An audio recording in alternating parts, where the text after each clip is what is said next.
जय हिंद दोस्तों। जय हिंद जवान वंदे मातरम।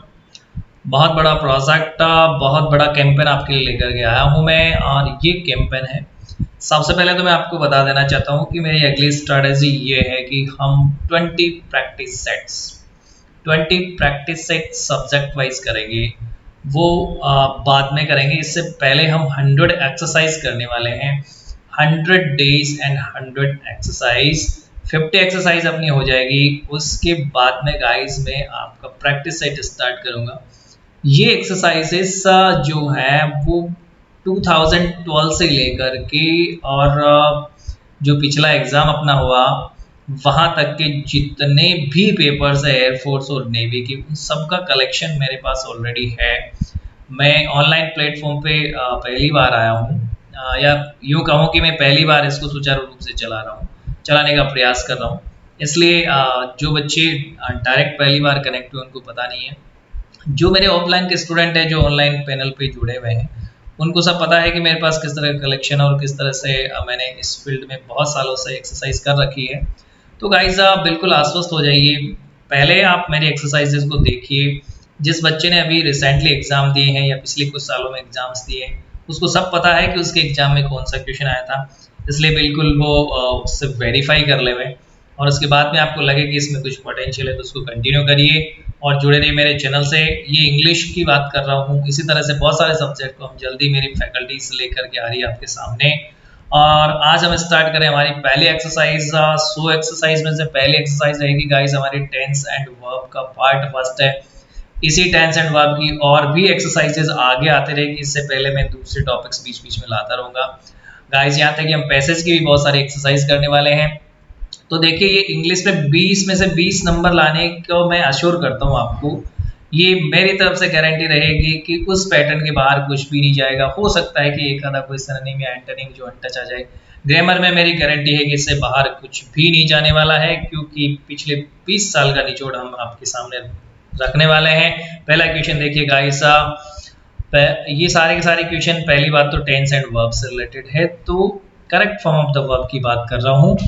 इसलिए गाइस देखिए, ध्यान रखें कि टेंस पे ही फोकस रखें। फिलहाल इस एक्सरसाइज की बात करें तो पहला क्वेश्चन है कि they cricket in the evening. Sentence में क्या होता है? सेंटेंस में एक तो सब्जेक्ट होता है, उसके अकॉर्डिंग वर्ब का हमें पता होना चाहिए, पहली कंडीशन। और दूसरा, हमें सेंटेंस में रिकग्निशन पता होनी चाहिए, पहचान की भाई जो है किस टेंस की क्या पहचान संभावित हो सकती है या होती है, वो हमें पता होना चाहिए। तो वो शाम के टाइम में क्रिकेट, मतलब जब भी इन the evening, in the morning, in the afternoon, जब भी आता है in the night, in the day, इसका मतलब है कि एक कोई हैबिट हो सकती है, एक फ्रिक्वेंट किया जाने वाला काम हो सकता है जो अक्सर किया जाता है। तो ये हमेशा प्रेजेंट इंडेफिनिट टेंस में आता है। और दे क्या है? प्लूरल सब्जेक्ट है। तो भाई प्लूरल सब्जेक्ट के साथ में अपनी क्या वर्ब आएगी? प्लूरल की वर्ब आएगी। प्लूरल का वर्ब यहाँ से ढूंढ निकालिए। प्रेजेंट इंडेफिनिट टेंस के लिए प्ले है, तो अपना आंसर हो जाएगा they play cricket in the evening. दूसरा क्वेश्चन देखिए, birds of same feathers together. ये क्वेश्चन आया हुआ है guys navy SSR double A 9 जुलाई और 2021 को, जो पिछले साल पेपर हुआ था उसमें ये क्वेश्चन पूछा गया था। बर्ड्स ऑफ सेम फीदर्स, एक जैसे पंखों वाले पक्षी एक साथ उड़ते हैं। मतलब ये एक क्या है गाइस? प्रोवर्ब है, जिसका मीनिंग है कि चोर चोर मौसेरे भाई होते हैं। तो बर्ड्स ऑफ सेम फीदर्स ये पूरा सब्जेक्ट, ये प्लूरल का सब्जेक्ट है और इसके लिए प्लूरल का ही वर्ब आएगा। प्लूरल का वर्ब इसमें से देखिए फ्लॉक्स नहीं हो सकता। फ्लाई अवे जो है, झुंड में उड़ने के लिए फ्लाई अवे यूज नहीं लेते हैं वर्ड, ये यहाँ पे अप्रोप्रिएट नहीं है। विल फ्लो की ये जितने भी प्रोवर्ब्स होती है गाइस, आपको पता होनी चाहिए कौन सा टेंस में होती है। प्रेजेंट इंडेफिनिट टेंस में होती है। तो प्रेजेंट इंडेफिनिट टेंस की वर्ब हमारे पास एक तो फ्लॉक्स है और एक फ्लॉक है। फ्लाई अवे भी है लेकिन इसको हमें काम में नहीं लेना है। प्लूरल के लिए क्या आएगा? फ्लोक आएगा। देखिए अगला question, he by now if he had hurried. अभी जो एग्जाम हुआ था 26 जुलाई की सेकंड इनिंग की बात कर रहा हूँ गाइस। सेकंड इनिंग में सॉरी ओनली वाई ग्रुप के ही एग्जाम्स हुए हैं।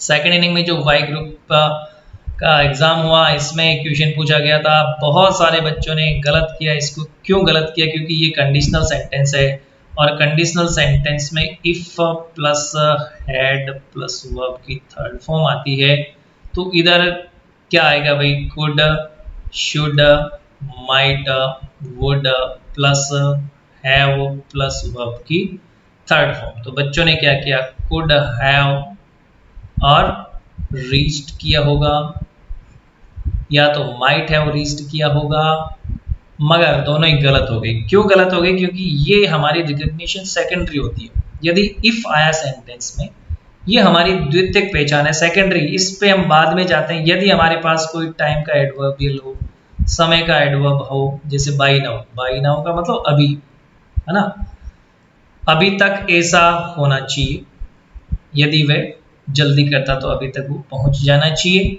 तो ये प्रेजेंट को शो कर रहा है। बाई नाउ किसको शो कर रहा है? प्रेजेंट को। तो प्रेजेंट वाला वर्ब हमें लेना है। यहाँ पे प्रेजेंट को माइट पास्ट के लिए है, कुड हैव पास्ट के लिए है, वुड पास्ट के लिए है, शुड जो है वो प्रेजेंट को रिप्रेजेंट कर रहा है। और ये मॉडल होते हुए भी हम इसको किस में लेंगे? एज अ प्रेजेंट का सेंटेंस मान के चले, प्रेजेंट टेंस का, तो शुड रीच आएगा। ये बहुत ही इंपॉर्टेंट टर्म है, जो कि एक ही क्वेश्चन ऐसा पूरे एग्जाम्स में पूछा गया, एक ही टिपिकल क्वेश्चन ऐसा आया था। इसको ध्यान में रखें। जिन बच्चों ने 26 जुलाई 2022 की सेकंड इनिंग में पेपर दिया था, उनको पता है कि ये क्वेश्चन बिल्कुल डेफिनेटली आया था। तो यहाँ पे क्या आएगा? शुड रीच आएगा गाइस। अगला क्वेश्चन देखिए, आई ऑफन। ऑफन एडवर्बियल हमारी पहचान हो गई। आई प्लूरल सब्जेक्ट है, प्लूरल का सब्जेक्ट, और ऑफन फ्रिक्वेंटली। इसका यूज हम कौन से टेंस में करते हैं गाइस? प्रेजेंट इंडेफिनिट टेंस में करते हैं। प्रेजेंट इंडेफिनिट टेंस में आई प्लूरल सब्जेक्ट के लिए क्या आएगा? गोज नहीं आएगा, हैड नहीं आएगा, हैव नहीं आएगा, गो आएगा। तो I often go for Delhi tour, ये क्वेश्चन एयरफोर्स वाई ग्रुप की सेकंड इनिंग में 26/7 को ही पूछा गया। मतलब सेम पेपर में ये दोनों क्वेश्चन आए हैं, पिछला और ये। अगला देखिए, एरर का क्वेश्चन है लेकिन टेंस से रिलेटेड है। सी हैज कंप्लीटेड, अभी तक सही आ रहा है, हर वक्त सही आ रहा है, 5 years अगो। देखिए पहचान, देखिए सेंटेंस में ये एयरफोर्स एक्स एंड वाई में, ये भी 26/7 में, लेकिन थर्ड इनिंग में आया गाइस। थर्ड इनिंग में एक्स और वाई दोनों का एग्जाम था। 5 years अगो, अगो से पहले कोई टाइम होगा, जैसे long ago, long long ago, या अकेला अगो तो भी चलेगा। 5 साल पहले, 3 साल पहले, 2 दिन पहले, इसका मतलब है कि ये पास्ट इंडेफिनिट टेंस बन गया गाइस। कौन सा टेंस बन गया? Past indefinite tense. Past indefinite tense का यदि अफर्मेटिव सेंटेंस है, सकारात्मक वाक्य है, तो अफर्मेटिव सेंटेंस में गाइस वर्ब की केवल सेकंड फॉर्म आती है, ये हम सबको पता है। और यहाँ पे हैज कंप्लीटेड नहीं आकर के क्या होना चाहिए था? कंप्लीटेड होना चाहिए था। जिस मेरे किसी भाई को इसका अंदाजा नहीं था, वो उसे गलत करेगा, बाकी जिसने पढ़ रखा था वो इसको ठीक कर दिया। ये मैं आपको बता रहा हूँ कि ये लेवल होता है आपके पेपर का। मैं अभी आपको इस लेवल से ही मुखातिब करा रहा हूँ। मैं इसमें कुछ क्वेश्चंस नेवी के भी डाल रहा हूँ ताकि आपको थोड़ा अपर लेवल मिल सके। Mobile phones develops in last 5 years, no error. ये भी एरर का क्वेश्चन है। ये थर्ड इनिंग में 26/7 को ही पूछा गया था। एरर के 2 क्वेश्चन है। देखिए, मोबाइल फोन्स प्लूरल का सब्जेक्ट है, पहली बात तो। डेवलप्स वर्ब की फर्स्ट फॉर्म में एस लगा हुआ है। गाइस ध्यान दें, वर्ब की फर्स्ट फॉर्म में एस कब लगता है? सबको पता है, तब लगता है जब आपका सब्जेक्ट कैसा हो? सिंगुलर। कैसा हो? सिंगुलर हो। तो सब्जेक्ट प्लूरल है तो डेवलप्स नहीं होगा, डेवलप होगा। ठीक है, पहली बात। आगे चलते हैं। लास्ट 5 years, तो ये पूरा ही गलत हो गया। पिछले 5 साल की बात कर रहे हैं, वही पास्ट इंडेफिनिट की बात कर रहे हैं, तो डेवलप्ड होगा। यहाँ पे क्या होगा? डेवलप्ड होगा, न कि डेवलप्स। समझ में आ गया? आगे देखिए, Sohan was busy when we to see him. बहुत ही शानदार लेवल का क्वेश्चन है गाइस, बहुत ही गजब का लेवल का क्वेश्चन है। डेफिनेटली यदि आपकी 5 इनिंग्स में, 6 इनिंग्स में या 7 इनिंग्स में पेपर हुआ, तो मान के चलिए कि 50% इनिंग्स में ये इस पैटर्न का क्वेश्चन पूछा जाता है। ये एयरफोर्स वालों ने पूछा एक्स एंड वाई ग्रुप के एग्जाम में सेकंड इनिंग में 15 और मार्च 2019 की बात है गाइस। 15 मार्च 2019 के पेपर में पूछा यह सवाल है। इसका बहुत अच्छे से मैं बता देता हूँ। देखिए पहचान, देखिए वॉज मतलब पास्ट इंडेफिनिट, वॉज के बाद में आईएनजी का फॉर्म नहीं है, पास्ट इंडेफिनिट, और व्हेन। इसका पैटर्न देखिए, इसका पैटर्न बहुत अच्छे से समझाना चाहता हूं मैं, आपसे सभी को पता हो तो अलग बात है, नहीं तो देखिए व्हेन और व्हाइल, ये दोनों क्या है गाइस, कंजक्शन है, दोनों क्या है, कंजक्शन है। ये दो सेंटेंस को आपस में जोड़ने का काम करते हैं। यदि आपके सेंटेंस में वेन आए, ये दो ही नहीं है जो कंजक्शन का काम करते हैं, बहुत सारे कंजक्शंस होते हैं। यदि आपके सेंटेंस में या तो वेन आए या तो वाइल आए, तो कंडीशन ये होती है कि वाक्य आपका वेन से शुरू हो सकता है या वाइल से शुरू हो सकता है। पहला पहला पैटर्न देखिए, प्लस पास्ट और इंडेफिनेट हो सकता है, तो आगे क्या होगा, पास्ट कंटिन्यूस होगा। क्या होगा, पास्ट कंटिन्यूस। दूसरी कंडीशन देखिए, वेन होगा, वाइल होगा, प्लस पास्ट कंटिन्यूस होगा, इधर भी क्या होगा गाइस, पास्ट कंटिन्यूस होगा। तीसरी कंडीशन देखिए, वेन होगा, वाइल होगा, पास्ट कंटिन्यूस होगा, इधर पास्ट इंडेफिनेट हो सकता है।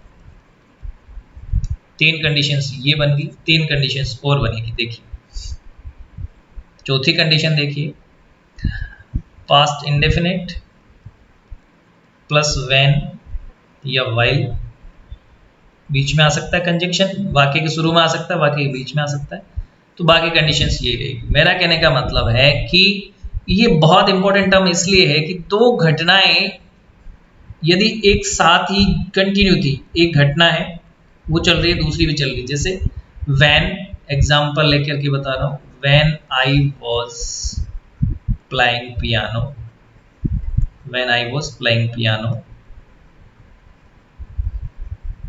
Mona was singing, Mona was singing.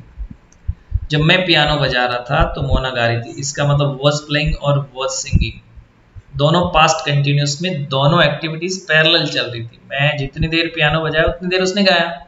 मगर ध्यान रखे, ऐसी कंडीशन आ जाए भाई, ऐसी कंडीशन आ जाए, मैं वापस आता हूं यहाँ पे, ऐसी कंडीशन आ जाए कि एक घटना वैन और वाइल के साथ, एक घटना तो पहले से कंटिन्यू है, बीच में सडनली कोई छोटी सी घटना घट गई, जैसे when I was sleeping under a tree, when लिख के बता रहा हूं, आई वॉज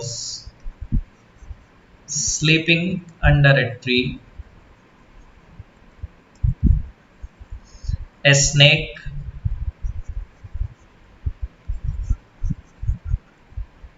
फॉलन डाउन, ठीक है, या फिर मैं कह सकता हूं फेल डाउन। तो एक सांप गिरा, गिरा क्या है, सेकंड फॉर्म है वर्ब की, तो फेल डाउन आ गया, ठीक है। या फिर मैं कहूं कि Sohan was busy, Sohan busy था, पास्ट इंडेफिनेट टेंस है, तो पास्ट इंडेफिनेट टेंस के साथ में क्या आ गया गाइस, वेन आ गया। अब दूसरी तरफ यहाँ पे क्या आना चाहिए था, दूसरी तरफ यहाँ पे पास्ट कंटिन्यूस टेंस आना चाहिए था। क्या यहाँ पे कहीं पास्ट कंटिन्यूस नहीं है, तो यहाँ पे दूसरा फैक्टर काम कर रहा है। दूसरा फैक्टर क्या काम कर रहा है कि पास्ट की दो इवेंट्स एक साथ है, पास्ट की दो इवेंट्स एक साथ है। वॉज क्या है, बी की फॉर्म है पास्ट के लिए, तो एक इवेंट है कि Sohan was busy, Sohan busy था जब हम वहां पे गए, तो वेंट। तो ऐसे में यदि आपके ऑप्शंस में जब हम वहां जा रहे थे तो सोहन बिजी था, ये तो शूटेबल नहीं हुआ। सेंटेंस को पढ़ने के बाद में उसका सेंस भी वैसा ही निकलना चाहिए, तो सेंस इसका ठीक नहीं बन रहा। तो दो पास्ट की इवेंट्स एक साथ हो तो पास्ट इंडेफिनेट में होगी दोनों, और दोनों में यदि कंडीशन ऐसी हो कि एक घटना लगातार चल रही है, दूसरी भी पैरेलल चल सकती है, तो आप दोनों में वॉज वर्ब प्लस आईएनजी की फॉर्म रखें। या फिर एक घटना पहले से चल रही हो, जैसे कि I was reading in the room when Rani came in, रानी अंदर आई, रानी का अंदर आना बहुत शॉर्ट टर्म के लिए था, छोटे टाइम के लिए था, जबकि मैं तो पहले से ही पढ़ रहा था। तो पहले से एक इवेंट चल रहा है, उसमें कोई छोटी सी घटना बीच में घटित हो जाए तो वो तो पास्ट इंडेफिनेट में होगी, जो बाद में छोटी घटना घटित होती है, और जो पहले से चल रही होती है वो पास्ट कंटिन्यूस में होगी। ये मेरा कहने का मतलब था, ये समझ में आ गया होगा आपके, देख लीजिए आगे। अगला question, he looks as if he, as if का यूज हुआ गाइस, एज इफ का मतलब जैसे कि, एज इफ का मतलब क्या है, जैसे कि। जैसे कि के साथ हमेशा ध्यान रखो बी की फॉर्म में पास्ट की, बी की फॉर्म जब भी हो तो पास्ट का वर आता है। क्या आता है, पास्ट का वर बी की फॉर्म आती है, वॉज नहीं आएगा, चाहे आपका सब्जेक्ट जो है वो सिंगुलर हो चाहे वो प्लूरल हो। ये ध्यान रखने वाली बहुत बड़ी बात है। जैसे ही reacted as if he were my boss, ठीक है, उसने मेरे साथ ऐसे व्यवहार किया जैसे वो मेरा बॉस हो, तो ही के साथ में वॉज नहीं आएगा, अब वर आएगा। बहुत ही गजब का टर्म है, बहुत बार बहुत सारे एग्जाम्स में, ये एयरफोर्स नेवी की बात नहीं कर रहा, कॉम्पिटिशन्स के बहुत सारे एग्जाम्स जिनमें इंग्लिश आता है उसमें पूछा गया। ही लुक्स, वो ऐसे दिखता है एज इफ, जैसे वो कोई जोकर हो, जैसे वो कोई जोकर हो, वो अभी भी है, लेकिन वर यहाँ पे जो है वो एक सुपर प्लस एक ऐसी एक्सट्रीम चीज को व्यक्त कर रहा है जिसका अस्तित्व नहीं है। वो वास्तव में जोकर नहीं है लेकिन वो दिखता है, इसलिए आपने क्या किया, उसका एक एक्सट्रीमेशन बना दिया, एक्सट्रीम लेवल बना दिया, जो कि होना ही नहीं चाहिए, बट ऐसा लग रहा है, लगता है। तो प्रेजेंट की बात होते हुए भी हमें पास्ट में ऐसा पास्ट की तरफ फील करवाती है, सीम करवाती है, इसलिए हमें यहाँ पे एज इफ के साथ में किसका यूज करना पड़ता है, वर का। यदि मान लो कि बी की फॉर्म नहीं हो तो ऐसे में एज इफ के साथ हम किसका यूज करते हैं गाइस, वर्ब की सेकंड फॉर्म का यूज करते हैं। अगला देखिए, नेवी डबल ए में 27/2/2019 को पूछा हुआ क्वेश्चन है, पास्ट फॉर्म पूछिए क्रीप की। क्रीप का मतलब रेंगना होता है, तो इसकी सेकंड और थर्ड फॉर्म होती है गाइस क्रेप्ट। क्रेप्ट, तो क्रेप्ट सही आंसर था। आगे देखिए अगला question, please give me your pen. ये भाई रिक्वेस्ट वाले सेंटेंस है, ऐसे सेंटेंस जो है आपके इस तरह के सेंटेंस जिसमें प्लीज या काइंडली से शुरू होते हैं, लेट से शुरू होते हैं, इंपेरेटिव सेंटेंस है गाइस, वर्ब से शुरू होते हैं, वर्ब की फर्स्ट फॉर्म से शुरू ही हो जाते हैं, जैसे ओपन द डोर। लेकिन यहाँ पे रिक्वेस्ट वाले सेंटेंस की बात करते हैं जो बहुत ही असेसिव है, प्लीज और काइंडली से शुरू हो रहे हैं। ऐसे में एक चीज बहुत अच्छे से ध्यान रखनी है, ऐसे में आपको गाइस ध्यान रखना है कि ऐसे में प्रेजेंट परफेक्ट टेंस ही आता है बस, जिसमें सेंटेंस के शुरू में कोई भी रिक्वेस्ट वाला सेंटेंस आपको मिल जाए, जैसे please give me your pen, kindly show me your bag, please give me your pen, I mine at home, मैं मेरा घर पे भूल के आ गया हूं, तो I have forgotten mine at home. ये ध्यान रखना आपको। अगला क्वेश्चन देखिए, आई प्रेज्ड हिम और no, I praised him for what he, yes, बहुत अच्छी बात है, मैंने उसकी प्रशंसा की। ये एक पहली घटना है, जब सिलसिलेवार घटनाएं होती है एक के बाद एक के बाद एक घटनाएं होती है, दूसरी घटना का परिणाम बहुत तुरंत निकल के आ जाता है, तो पहली घटना पास्ट इंडेफिनिट में होगी और दूसरी घटना जिसका तुरंत परिणाम, ये सेंटेंस को पढ़ के सेंस निकालना है। इसके आगे एक्सरसाइज करवा के बहुत अच्छे से एक्सप्लेन करना होगा, यदि किसी स्टूडेंट को जरूरत हो तो कमेंट बॉक्स में लिख देना। पास्ट इंडेफिनिट, दूसरा पास्ट परफेक्ट होगा गाइस। ऐसे में I praised him for what he had done, जो कुछ भी उसने कर दिया, डन फॉर द पुअर, गरीब लोगों के लिए, उसके लिए मैंने उसकी प्रशंसा की। बाकी ऑप्शंस देखिए रख करके, प्रेज्ड है तो पास्ट की एक घटना के साथ में या तो पास्ट इंडेफिनिट के साथ पास्ट इंडेफिनिट आ सकता है या तो पास्ट परफेक्ट आ सकता है, प्रेजेंट में तो जा ही नहीं सकते, तो इन दो को तो आप कैंसिल कर दीजिए। डिड और हैड में से किसी का यूज करना था, तो डिड इसलिए नहीं आएगा क्योंकि सिलसिलेवार घटना में दूसरी घटना का तुरंत परिणाम निकल चुका है, जो गरीबों के लिए किया, मतलब अभी भी उसका रिसेंटली परिणाम निकला था और मैंने उसकी तारीफ कर दी, सिंपल सी बात है, हेड डन आ गया। It is first time, it is first time, recognition देखिए, बहुत ही शानदार रिकॉग्निशन है guys, it is first time. इसके संदर्भ में यदि प्रेजेंट टेंस के साथ में, इट इज कौन सा टेंस हुआ, प्रेजेंट टेंस, प्रेजेंट टेंस के साथ में first time, second time, third time ऐसा यूज किया हो, it is first time, it is fourth time, it is seven time, it is second time, तो हमेशा प्रेजेंट टेंस ही आएगा और प्रेजेंट इंडेफिनिट के साथ में प्रेजेंट परफेक्ट आएगा। तो ऐसे में it is first time I have come late, ये एयरफोर्स सेक्शन वाई में 2018 में 3-5 को पूछा क्वेश्चन है। इट इज फर्स्ट टाइम के साथ में क्या आएगा गाइस, प्रेजेंट परफेक्ट टेंस, आई के साथ में हैव आएगा, वर्ब की थर्ड फॉर्म आएगा। अगला क्वेश्चन देखिए, he stopped there and ran away, बहुत ही शानदार क्वेश्चन है कि वो यहाँ रुका और चला गया, सिलसिलेवार घटनाएं एक के बाद में एक, रुका, चला गया, फिर हुआ, ये हुआ, वो हुआ, once upon a time there was a line and this one and that one and that one and that one, पूरा पास्ट इंडेफिनिट, पूरा पास्ट इंडेफिनिट। तो ही स्टॉप, सॉरी, यहाँ पे नेगेटिव सेंटेंस बनाना है, तो he did not stop. Did not के बाद में वर्ब की फर्स्ट फॉर्म ही आती है, there and ran away past verb की सेकंड फॉर्म है। यहाँ पे वर्ब की सेकंड फॉर्म आती है यदि सेंटेंस नेगेटिव नहीं होता, तो नेगेटिव है तो वर्ब की फर्स्ट फॉर्म के साथ में डिड प्लस नॉट आएगा। इस देखिए अगला क्वेश्चन।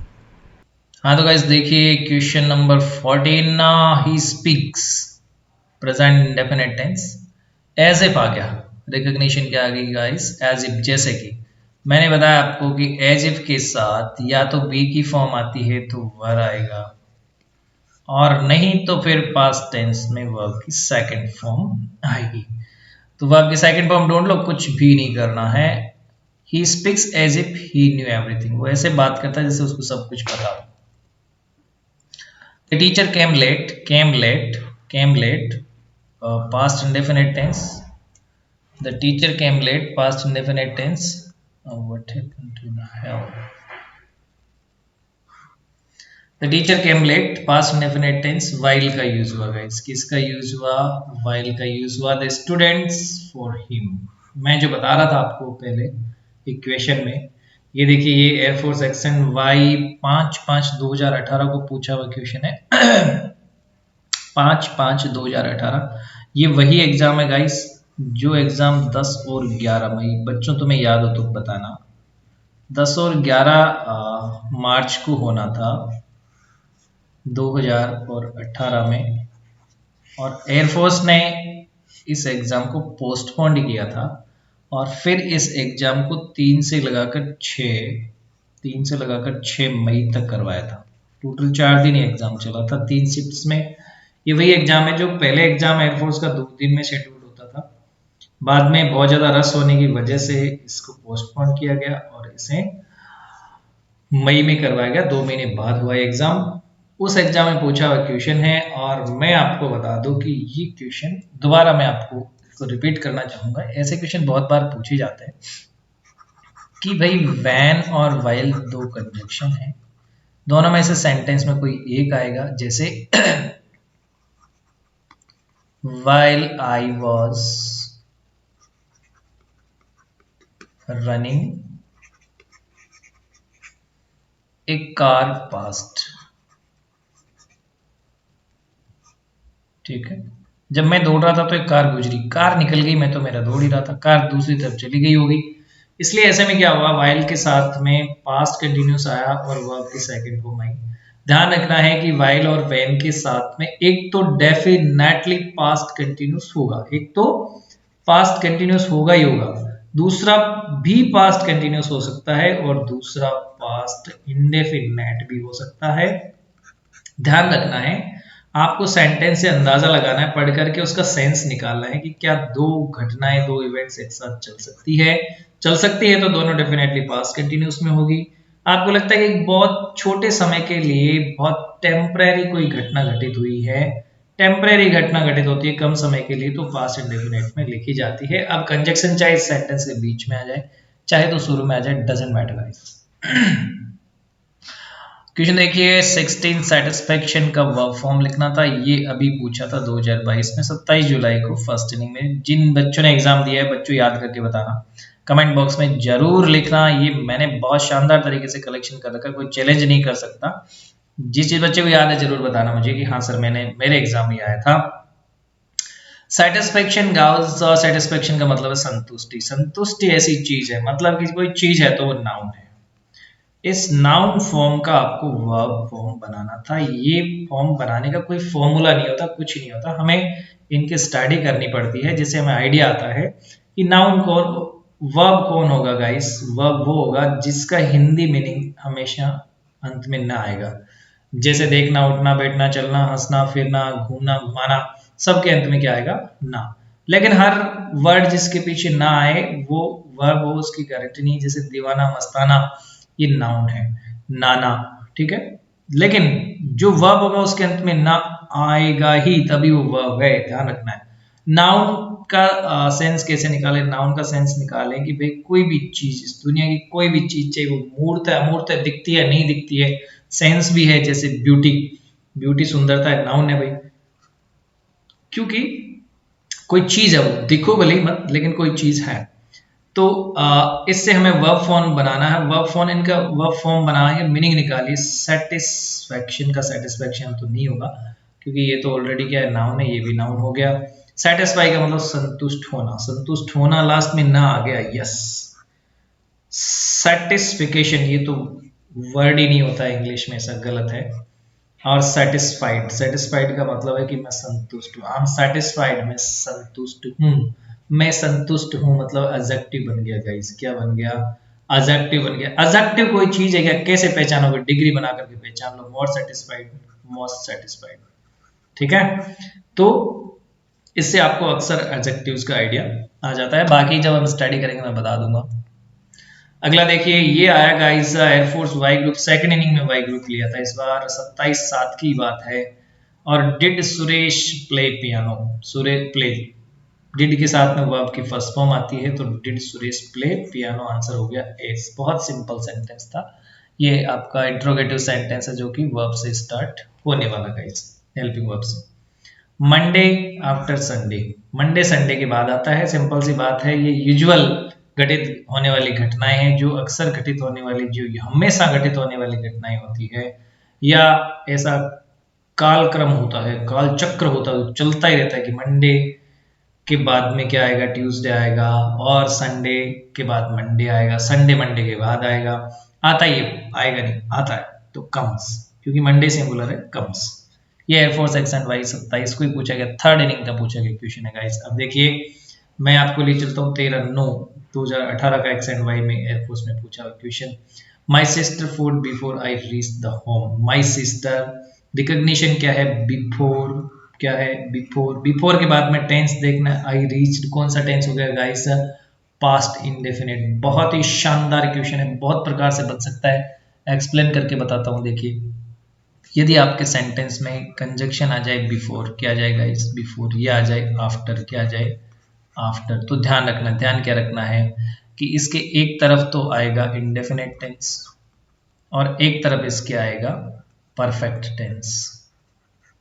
एक तरफ इंडेफिनिट और एक तरफ इन परफेक्ट। यदि आपका इंडेफिनिट प्रेजेंट में है, इंडेफिनिट कौन सा है, प्रेजेंट है, तो भाई परफेक्ट भी कौन सा होगा, प्रेजेंट टेंस ही होगा।